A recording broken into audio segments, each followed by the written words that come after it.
deputy commissioner शहीद बेनज़ीर आबाद ज़ाहिद हुसैन रिंद राति देर सां तालक अस्पताल सकरन ऐं काज़ी अहमद अस्पताल जो ओचितो दौरो कयो,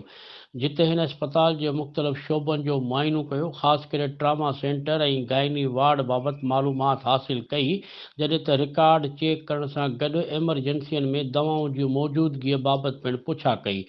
दौरे वक़्तु तोड़े जो अस्पताल अमलो ऐं डॉक्टर मौजूदु हुआ, पर तालका अस्पताल सकरन में सफ़ाईअ जे नाक़िस इंतज़ाम ऐं गंदगीअ सबबि सख़्तु नाराज़गीअ जो इज़हार कंदे संदसि सेक्रेटरी ज़ुबैर मल्हा खे